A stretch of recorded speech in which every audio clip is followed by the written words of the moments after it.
Heart surgery பண்ணதுக்கப்புறம் அந்த சைடில் நம்மளுக்கு ஏதாவது பெயின் இருக்குமா டாக்டர்? ஹார்ட் சர்ஜரினா ஓப்பன் ஹார்ட் சர்ஜரியை மீன் பண்ணுறீங்களா?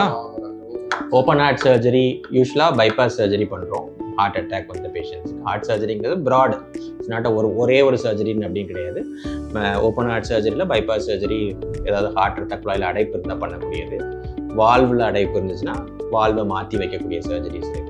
அப்புறம் கன்ஜெனிட்டல் ஹார்ட் டிசீஸ், பிறவியிலே ஹார்ட்டில் ஹோல் இருந்துச்சு இல்லாட்டி வேறு ஏதாவது பிரச்சனை இருந்துச்சுன்னா அதை சரி பண்ணக்கூட சர்ஜரிஸ் இருக்குது. இப்போ நிறைய சர்ஜரிஸ் இருக்குது. ஹார்ட் சர்ஜரி பண்ணால் இப்போ பண்ண இடத்துல வலி இருக்கணும் அப்படின்லாம் ஒன்றுமே கிடையாது. ஹார்ட் சர்ஜரி பண்ணுனா ப்ராபப்ளி 1 or 2 monthsக்கு ஒரு சின்ன இரிட்டேஷன், ஒரு சின்ன டிஸ்கம்ஃபர்ட் இருக்கும். பட் அது ஒரு 3 months ஆகும்போது கம்ப்ளீட்டாக ரிசால்வ் ஆகிடும். திருப்பி பெயின் இருந்துச்சுன்னா நம்ம அதை என்னென்னு எவால்வேட் பண்ணி பார்க்கலாம்.